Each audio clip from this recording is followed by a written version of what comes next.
Tiffany?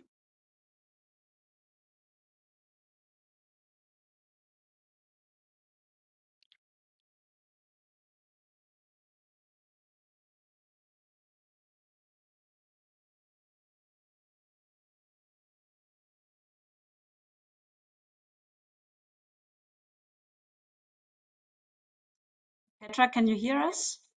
Yes, I can hear you. Okay. And Petra, can you also say something? I am saying something. I'm blah blah blah blah. So you can't We hear hear us. you. Let's see. Yeah, now we can. Yeah. So my headset Okay. settings. Okay. It's okay. Can you try to find someone to fix this? Yes, I'm here. So, We hear you well. Okay, so we need to speak with this computer and listen to the projects via that computer. I'm I'm really looking to sorry. myself. Okay, let's start with the pitch talks. And again, it's working as with the last time. So we go for the SASFOOD 2 core organic projects, 4 projects. Then we have SASCROP 2, 2 projects, FOSC 2 projects, Green Era Hub 4 projects, and then the SASCROP Patricol on agrobiodiversity. So 2 minutes for each project, and for the online participants, I will again wave on the screen, yeah, for when the 2 minutes are over. So I would like to ask the first presenter all in, and we'll start then my timer. Just yeah. Oh, one more. Yeah. Stephanie, we can't see online the presentation. We just see the camera. It's not. Ah, sorry. Yeah, it was not.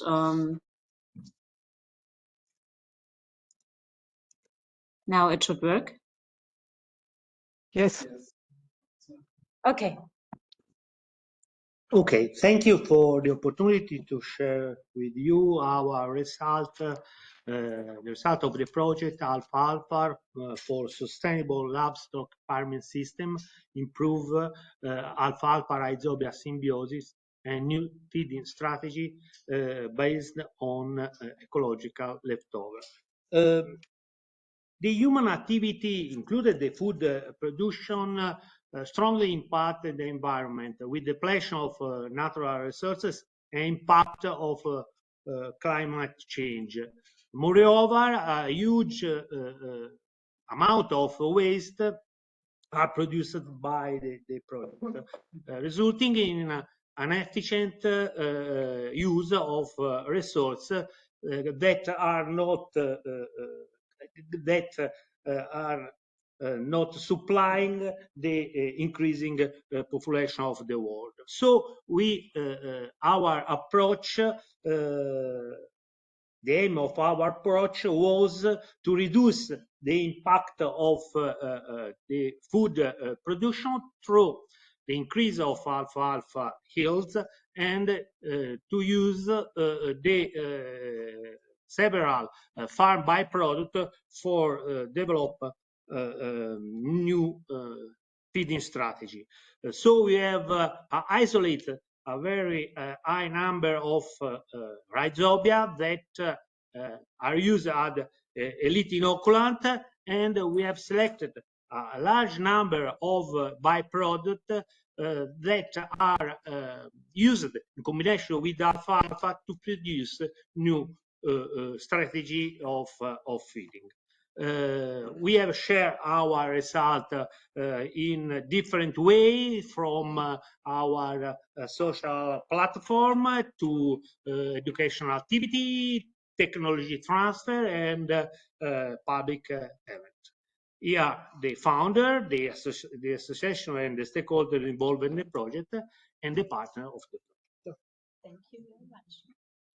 Okay, next speaker will be Polytrinsic. Should be. Okay. Great, thank you. What do I have to move? Just the Okay. up and down. Hi, I'm very happy to be here to represent the Portraits project. The coordinator is Francesco Gai from CNR Italy, but since I'm based in Berlin and Potsdam, it's more practical that I do this. So Poultry Insect is a closed project already. It was about using live insect larvae to improve overall sustainability and animal welfare of organic chicken production.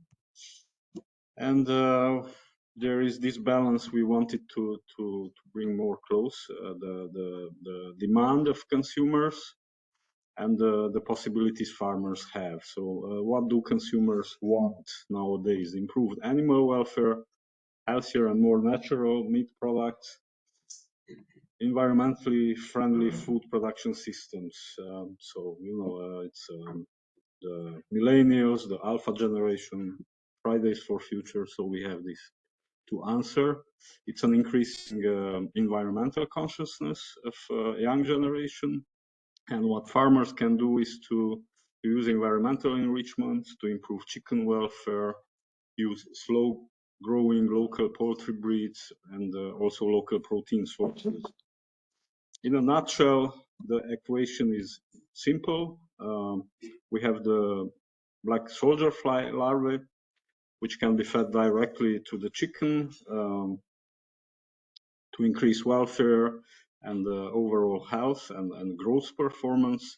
The frass of the insects can be used in a circularity approach to be introduced in the soil again to cultivate new agricultural crops, and also the consumers would be more happy about it. So in the next session, I will tell you more. Thank you very much. Thank you. Perfect.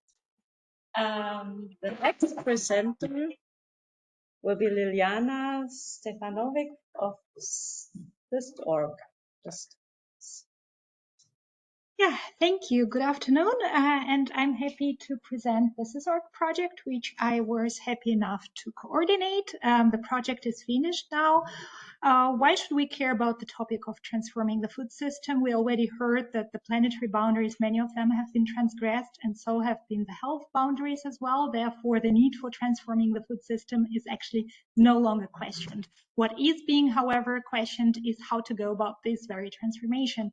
And this is exactly where the SysOrg project came in. We aimed at identifying these common entry points for a successful transformation process. For that, we mapped and analyzed 5 territorial case studies in Europe and Northern Africa from 4 perspectives, focusing on households and organized initiatives. And we had very interesting results within the 4 perspectives. For instance, we were able to see that the households in all 5 case territories, for instance, are very willing to change towards sustainable and healthy diets, and that they tend to also associate organic with sustainable food. However, price tends to be #1 barrier for adopting organic diets. There are also some other interesting results, which I will elaborate on later on in the session. And based on our perspective-driven results from the cross-case analysis, we were able to formulate some recommendations and proposals for the target groups of our project, which were scientists, educators, and students, policymakers and planners, as well as practitioners and general public. So if you're curious to hear more about it, as well as about possible next steps, please feel free to visit the session. Thank you. Okay, perfect. Next speaker, Danny Gielen. Yes. Online. Yeah. True.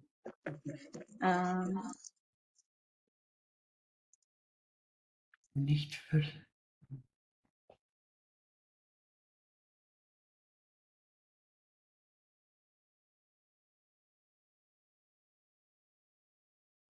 I see the previous talk.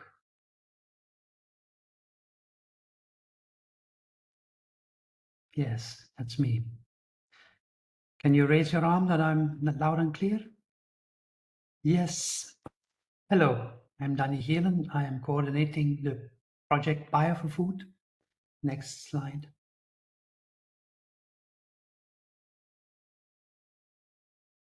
So this project is about reducing organic waste and try to convert that into biostimulants and biopesticides.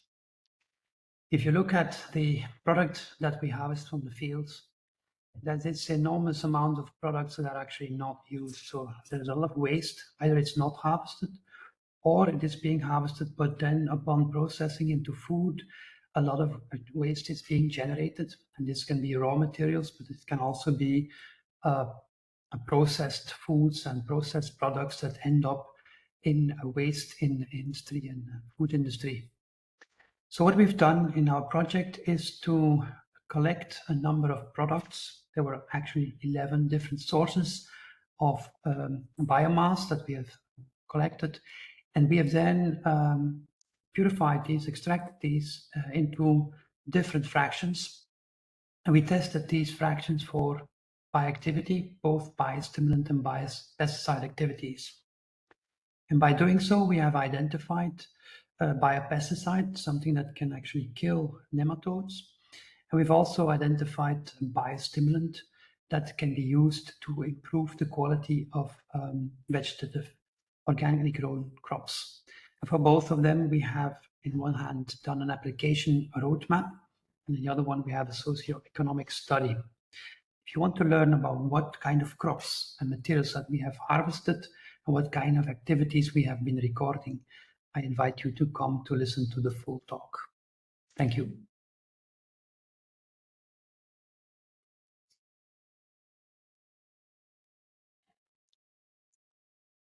Thank you. Next speaker. Great. Yeah, good afternoon. My name is Kalle Kobel. I'm from Gießen University and I want to present the BioProtect project. And I will start off with a question. Did you know that microbes and plants communicate with small RNAs? So this is an fact. And the reason behind this is that plants sense small double-stranded RNAs to attacking microbes to reduce their aggressiveness and virulence.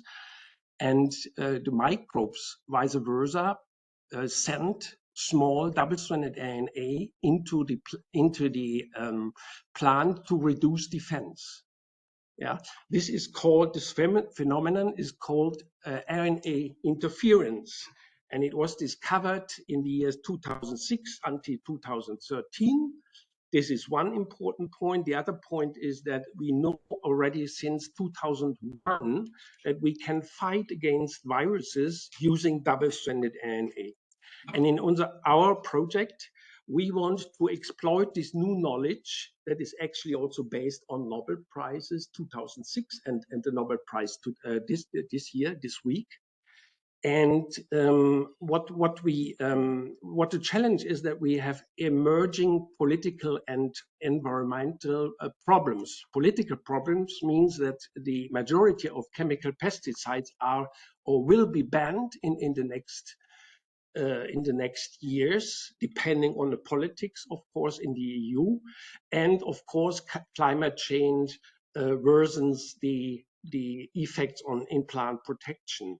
Our solution is to use double-stranded RNA as a new pesticide, completely new mode of action, and we are studying the diseases caused by viruses, fungi, and insects to cope with this.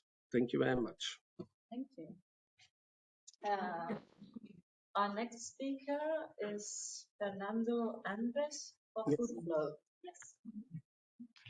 So good afternoon.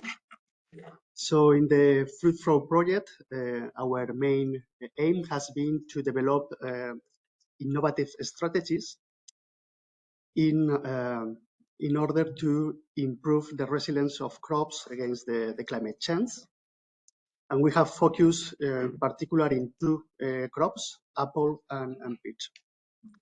So as you might know, increasing temperatures have a negative impact on crop and fruit production. And this is mainly because they disturb the timing of the reproductive phenology, and in particular, the timing of dormancy, bud break, and flowering of many of fruit tree species. And this can be translated into agronomic problems, like the higher risk of damage by frost that happens in many fruit trees, and also the desynchronization of flowering and fruit production. So what we did in this project, trying to solve these problems. So what I will show you later in the expanded talk is some of the key results we obtained related to the identification of candidate genes associated to bud break and flowering regulation in apple and peach.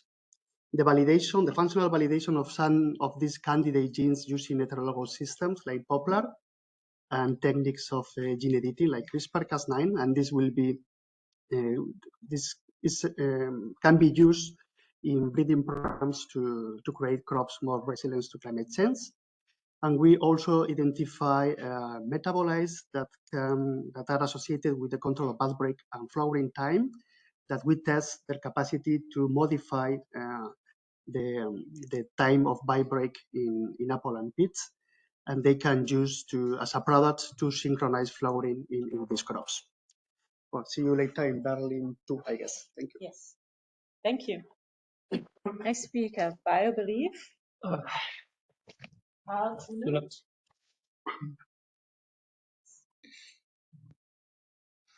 Not sure if everybody knows, common bean is one of the most important legume crops worldwide, and especially because it's rich in proteins and minerals. And when you want to change also from meat also to plants, also have common beans, that is Phaseolus vulgaris, have in mind, because also it can give you something also what you also find in meat.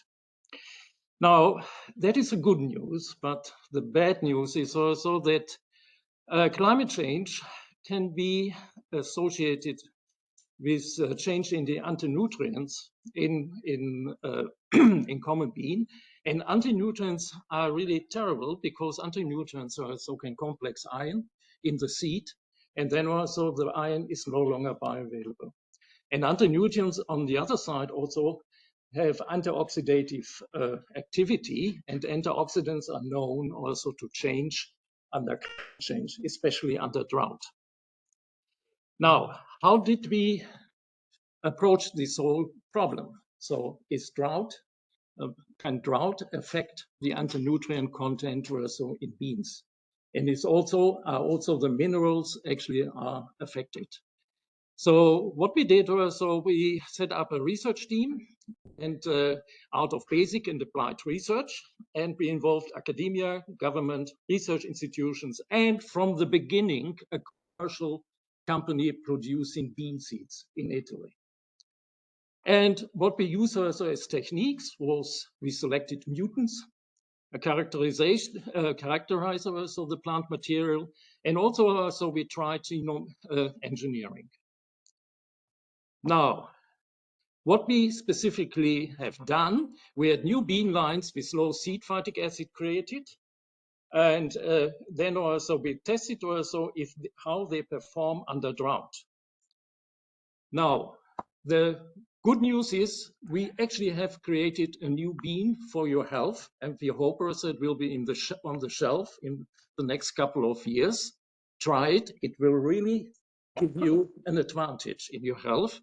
And also what we did also, we are trying to improve school meals by implementing also legumes into school meals. And when you want to see how the whole project also has been carried out, listen to our project when it is presented later. Thank you.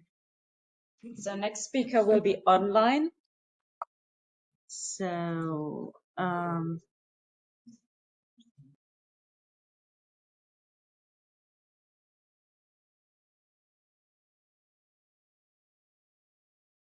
can you hear me?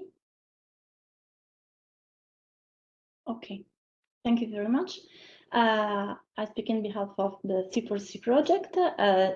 After all this presentation, we are all aware that global warming has a direct impact on agriculture, as the reduced water availability hampers normal fruit set or seed development. And the major effect is that there is a strong limitation in yield and also in fruit set quality.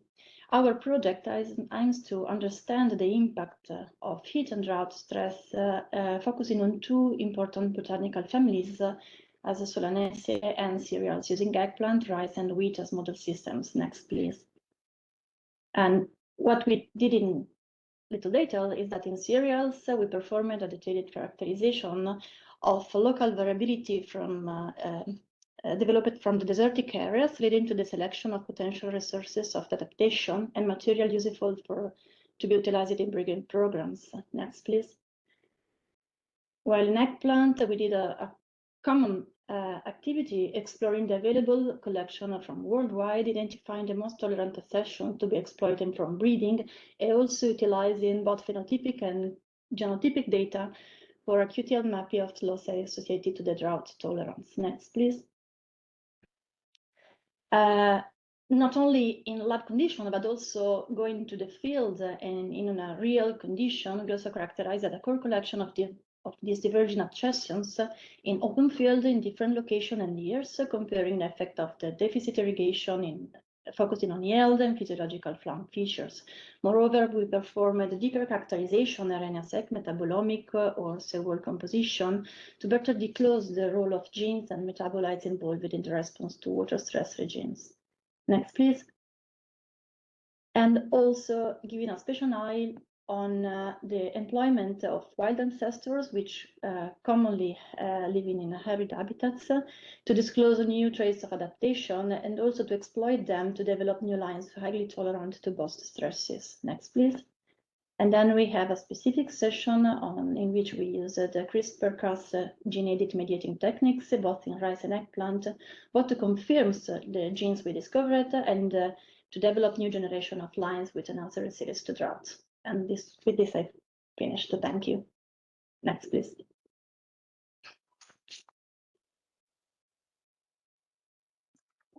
Thank you. Perfect. Okay. So now we're moving on to the Green Era Hub projects, going to Paris. And hello, everyone.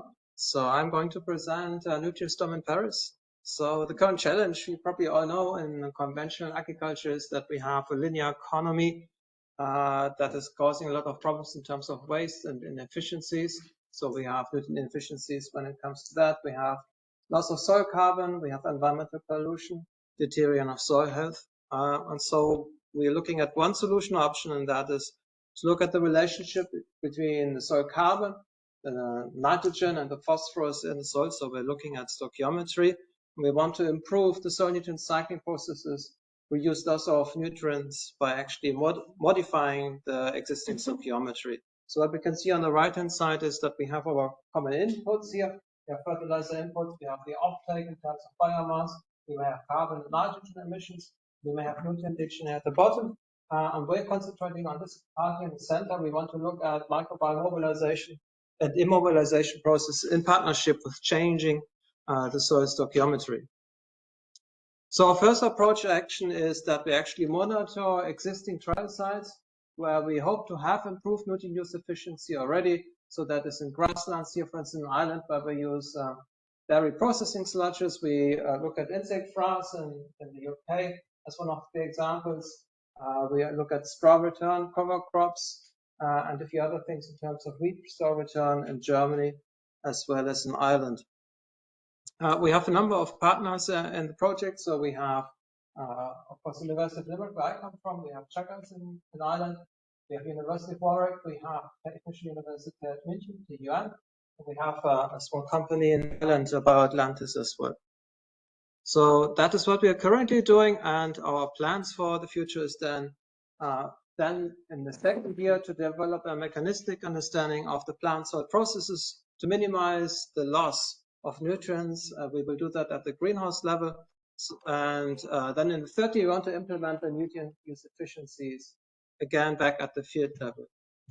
So find out more about the trials that we want to analyze and what we plan with the optimization. And maybe you can also have some tips for us where we want to improve. Thank you very much. Thank you. Perfect. Okay, next speaker, Isabella Pinero from us, maybe. Sorry. Hello, everyone. I'm Isabella Pinheiro. I'm from the Alfred Wegener Institute here in Germany. I'm representing the ProArmas. So the main goal of our project is to develop a recirculating multi-trophic aquaponics system as an innovative food production system that will close the cycle and produce high value protein and also maximize the water and nutrient use. So to achieve this goal, we are going to produce shrimp as our high value product. And the waste of this shrimp production, we are going to use to produce the halophytes, such as Salicornia, for human consumption, and they use the dissolved and solid waste fertilizer. And we are also going to use the solid waste to produce the polychaetes that we are going to use as an alternative to fish meal. And of course, reduce organic waste from the system. And through the mineralization, we are going to release more nutrients into the water that we are going to use for the production of macroalgae. We are going to produce ulva. And these macroalgae we are going to use as feed additives for the shrimp production as well. So the polychaete and the macroalgae we are going to insert in the shrimp feed. And we have partners in Lithuania for the shrimp production and in Italy for the halophytes studies. And at the end of the project, we are aiming to develop a demo farm where we are going to combine all of these production systems together and to benefit the industry and also everyone that is interested in animal and human nutrition. And if you want to know more about our project, please meet me in Paris. Yes, Paris. Maybe they have nicer weather. Okay, last project for Paris is Vertigo. It's on. Yes. It's definitely online.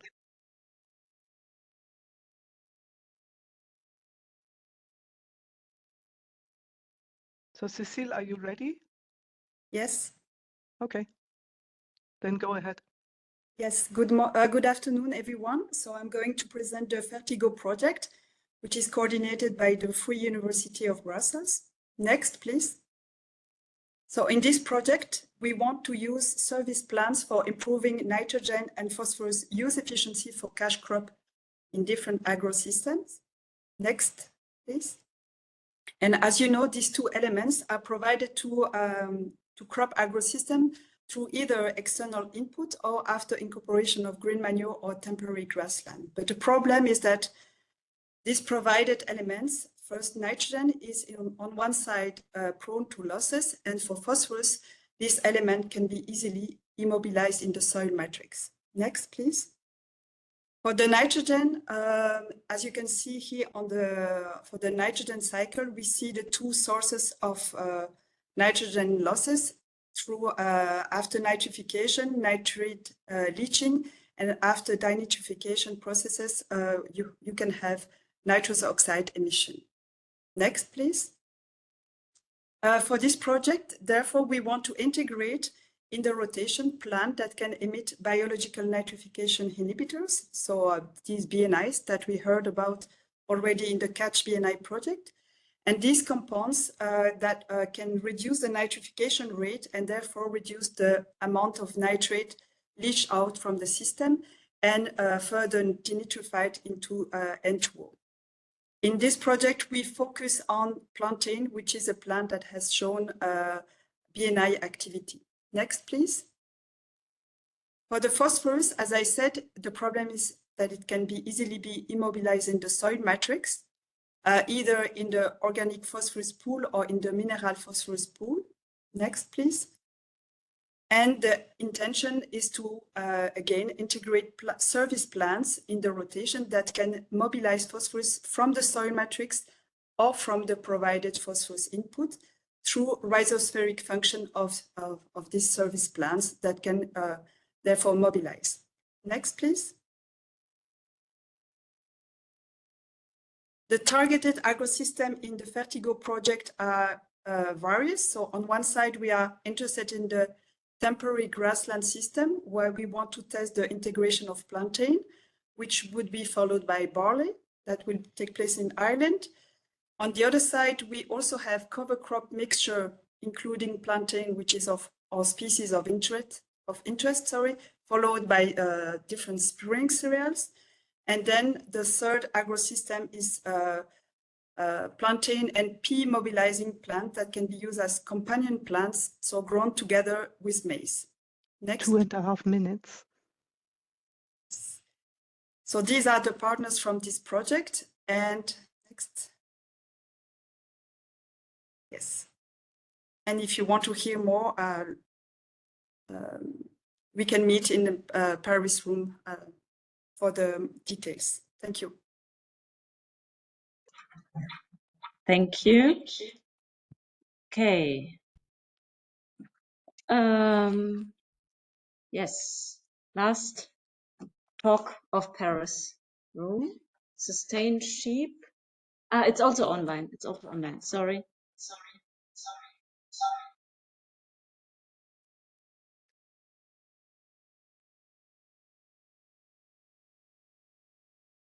Hi, good afternoon. And my name is Dr. Fiona McGovern, and I am the coordinator of the Sustained Sheep project. So the main aim of this project is to reduce sheep methane emissions by investigating their inclusion of methane as a trait within genetic indexes for sheep breeding programs. So the next slide, please. So I guess sheep from a ruminant animal perspective are probably a smaller contribution than obviously dairy or beef cattle, but they do emit approximately 70% of global methane annually. So they do have a part to play and are responsible for, global methane emissions. Within our project, so there are numerous partners across countries in Europe, South America, and New Zealand. So we are going to measure methane using portable accumulation chambers. And then we have already carried out a research project which has shown that methane is under genetic control in sheep. So our aim is to rank animals using the portable accumulation chambers based on their methane output, and then we can generate breeding values for these animals, which will enable farmers to choose animals within their breeding program that will produce less methane. There are 4 work packages within the project, so we intend to thoroughly review the literature that's already been published in this area. We want to look more closely into methane production and feed intake and the genetic control of both of those traits. We want to look at, ensuring policy measures across countries so that farmers can uptake this information and employ the results that we achieve in the project. And I suppose, how do we do this? So we investigate the trait, we look at its genetic ability, what the heritability of the trait is, we will calculate breeding values for the trait, and then we can look at simulating the genetic gain from breeding sheep for reduced methane. So I'll talk more about this in the session later.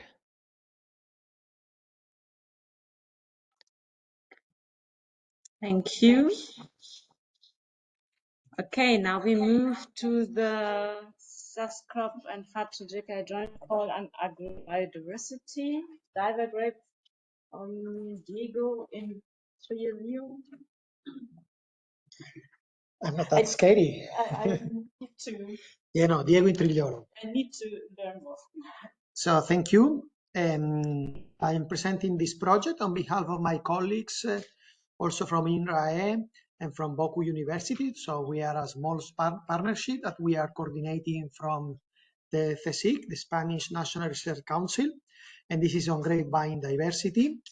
Basically, this project is based on a question that many growers are raising. So they would like to know basically how they can adapt their vineyards to climate change and water stress conditions, maybe changing the rootstocks, the cultivar or the clone, because as you know, grapevines, as many woody perennial crops, are basically based by two types of genetic material, the rootstock and the scion, and so the variety. And so we want to test across different environments from Austria, France, in Bordeaux, and then south in Spain. Basically, the variation of the genetic material in terms of water use, nutrient uptake, and also the yield, and how all these different type of levels of diversity can indeed affect the vine performance, and if there are interactions. Well, we are at the basically at the middle of the project, and working with perennial crops, it takes time. So we still have some initial findings. We are determining also yield, for instance, and we find out probably that the question the growers are raising is more difficult to be answered than what they can think, because there are many interactions. Also the environment, it makes, of course, an important role. So for instance, there were differences in yield among the 2 seasons between the different genetic material. And when we look at the stomatal conductance, we see that most of the variation we found on the data is basically based on the date and the residual. So the environment makes a lot in the responses. And this is what we are going to try to dig in the next days. And if you want to know more about our funny team, you can come to the Kyoto room later on, and we will explain the details. Thank you. Thank you. Great. Okay, next project is Wheat Health. Fiona. Oh, yeah, sorry, it's a mistake. I apologize. So I'm going to tell you about wheat health, wheat security. This is a joint project that we have. So where are we working on wheat? Well, wheat has been bred, as many people know, some don't, under optimal conditions for high yields. So it's bred for high yields under high inputs.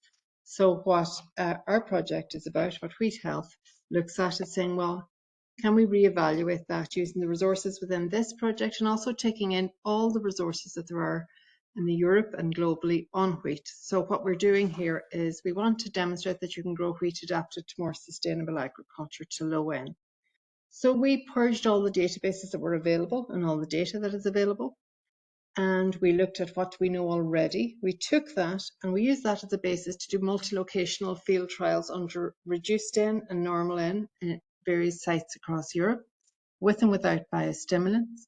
And what we're doing is looking at the impact of variety and environment and inputs on the crop performance, traditionally, of course, in yield, but also in terms of the microbiome, soil health as a proxy for soil health, and on the nutritional characteristics of the grain.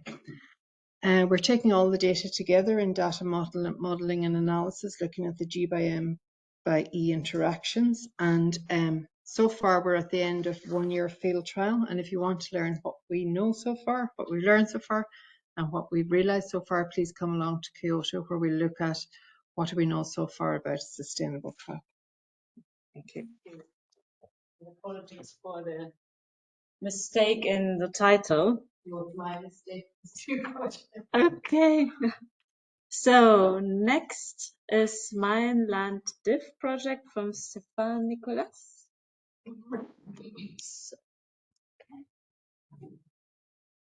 Good afternoon. I will present Mein Land Div project.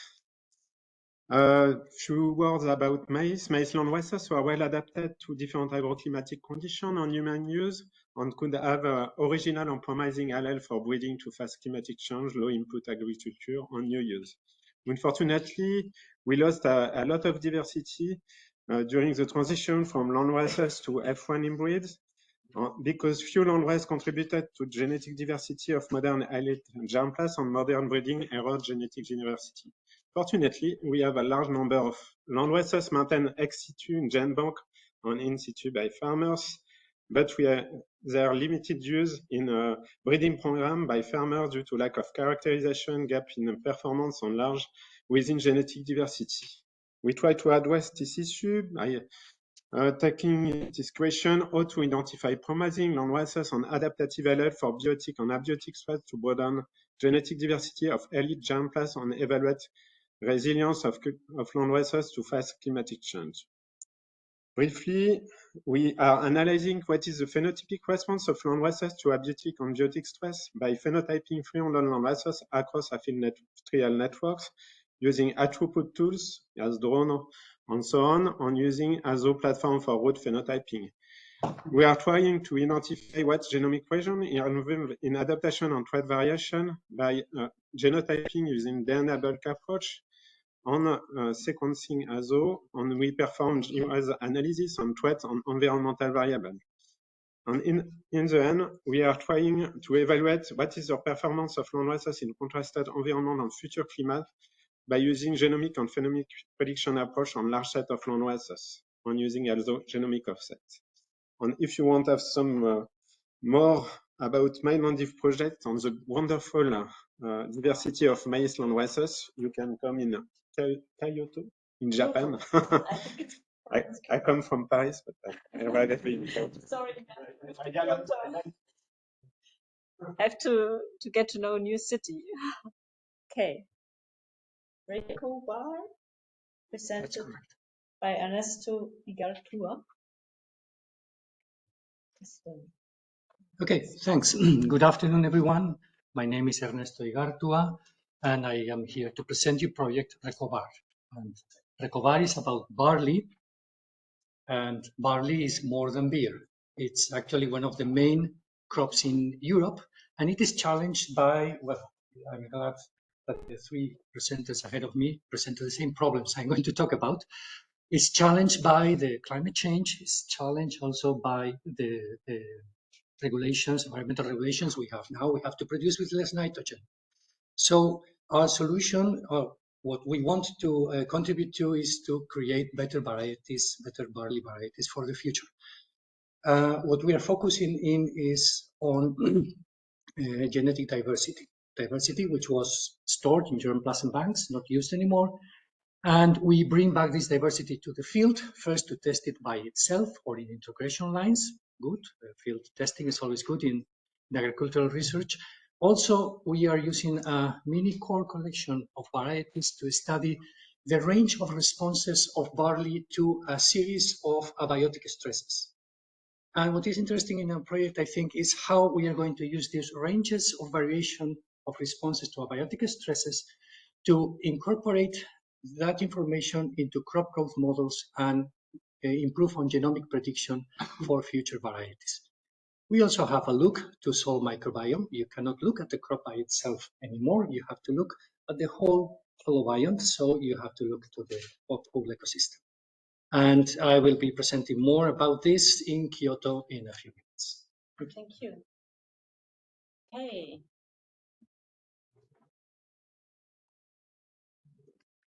So, perfectly in time.